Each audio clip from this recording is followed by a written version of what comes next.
여러분 헌하 반갑습니다. 오늘 강의는 나열하지 말고 스토리텔링 하라 입니다.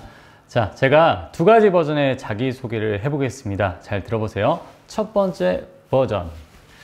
안녕하십니까, 김도헌입니다. 저는 37살이고요 키는 183cm, 몸무게는 75kg입니다. 지역 케이블 TV 아나운서를 시작으로 아나운서 그리고 앵커로서 뉴스를 진행을 했습니다.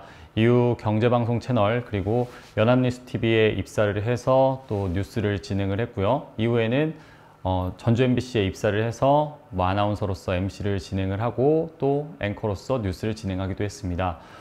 또 이렇게 도합을 해보면 약 7년간의 방송 생활을 했고요. 현재는 프리랜서 아나운서로서 강의와 그리고 여러 가지 방송 일을 하면서 이렇게 활동을 하고 있습니다. 앞으로 잘 부탁드립니다. 네, 두 번째 버전입니다. 네, 안녕하십니까, 김도헌입니다.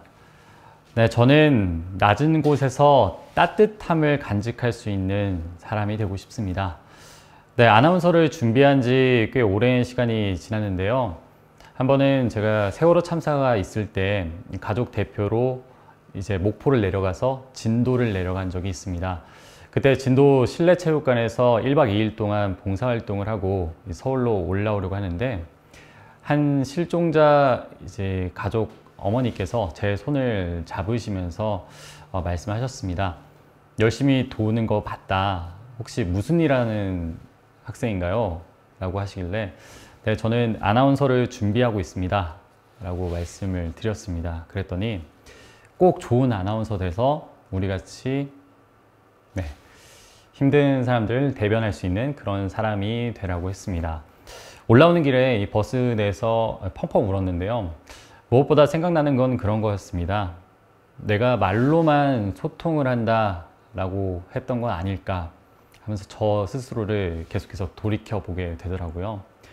그 어머니의 그 한 말씀은 지금도 제 가슴 깊숙이 남아 있습니다. 사람들과 소통하면서 말로만 소통하는 것이 아니라 진심으로 가슴에 따뜻함을 간직하는 그런 사람이 되고 싶습니다. 김도헌이었습니다. 잘 부탁드립니다. 네, 이렇게 두 가지 버전의 자기소개를 들려드렸습니다.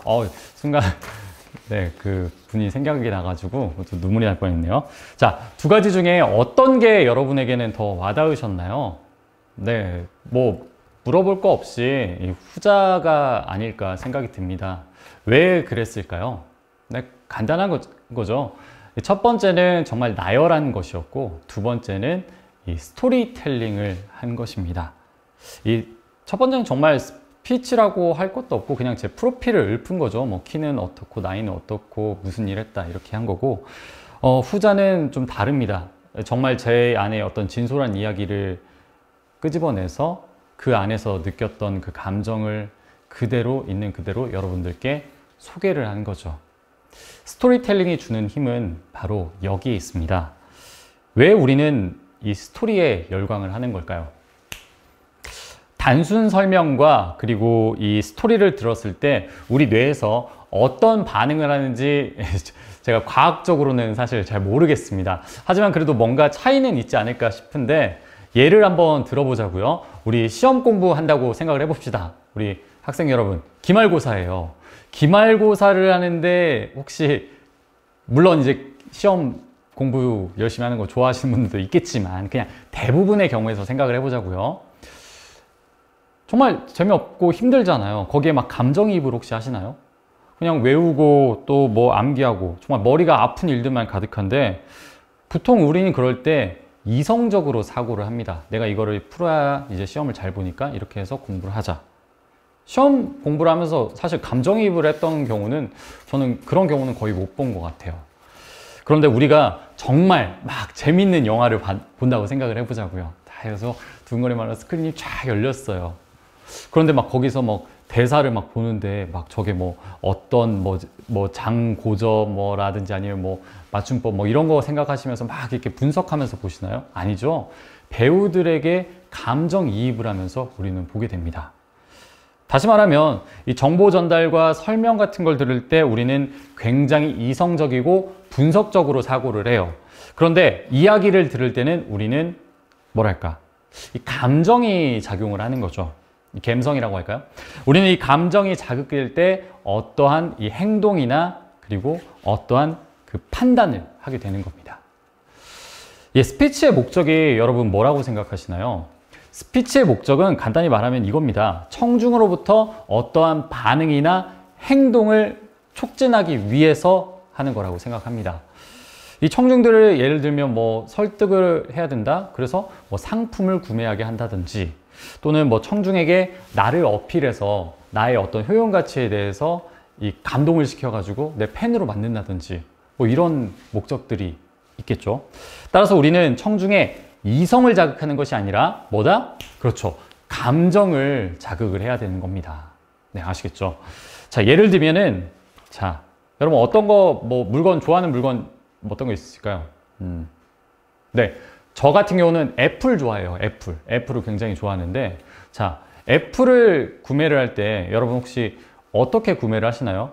뭐 디자인이 너무 예뻐서 구매를 하시나요? 아니면은 뭐 그것이 주는 뭐 기능적인 면을 이렇게 분석을 하고 구매를 하시나요? 물론 그런 분들도 있게 하겠지만 대부분의 경우는 딱히 의미 없고 그냥 애플이 좋아서 이렇게 답하시는 분들이 의외로 많습니다. 저도 그렇거든요. 그렇게 본다면 그것은 어떻게 된 거냐면 애플이라는 브랜드, 그 로고가 주는 그 메시지가 여러분들의 감정을 건드린 거죠. 제 감정도 건드린 거고요. 그렇기 때문에 그렇게 우리는 애플의 물건을 구매를 하게 되는 겁니다. 또 다른 예를 들어볼까요?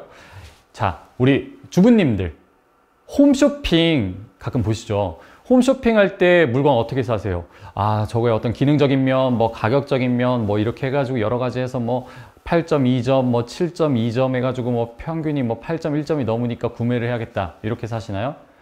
대부분의 경우에서는 느끼다가 정말 찰나의 순간에 결제 버튼을 누르게 됩니다. 저거 괜찮은데? 이렇게 되는 거예요. 왜 그럴까요?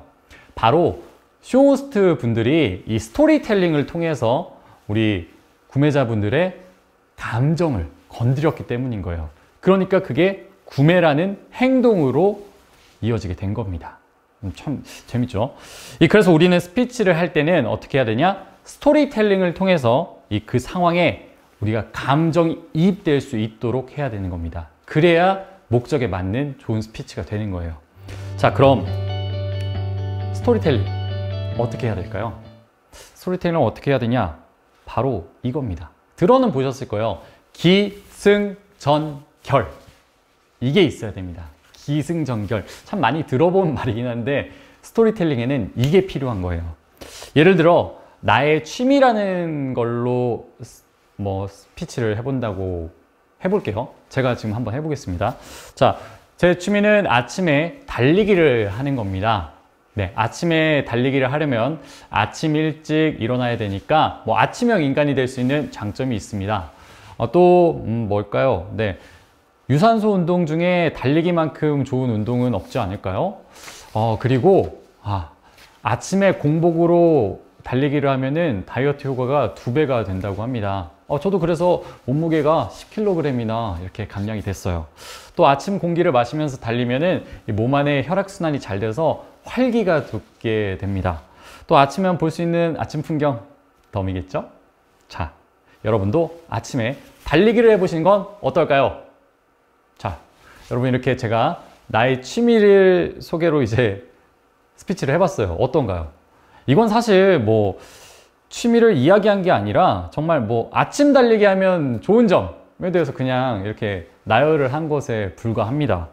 아침 달리기가 그래 좋은 건 알겠는데 내가 그걸 왜 좋아하게 됐는지도 여러분들에게 잘 전달도 안 됐을 것이고요. 그 아침 달리기가 어떤 느낌인지도 이렇게 딱 그려지지 않았을 거예요. 자, 그럼 조금 버전을 바꿔볼게요. 이렇게 한번 해보겠습니다. 자, 네, 여러분, 제 취미는 아침에 달리기를 하는 겁니다.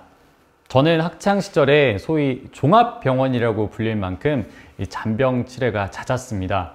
뭐 1년에 365일 중에 뭐 360일은 몸살 감기를 거의 달고 살았다고 할까요? 그만큼 좀 아팠어요. 근데 대학교 때, 대학생 1학년 때 이 좋아하는 저의 첫사랑과 연애를 시작하게 됐습니다. 너무 설렜죠. 그런데 그런 여자친구의 이 취미가 매일 아침 일찍 일어나서 달리기를 하는 것이라는 것을 알았습니다. 저는 정말 단순한 마음에 하루에 한 번이라도 더 여자친구를 보고 싶어서 무작정 아침 달리기를 시작을 했습니다.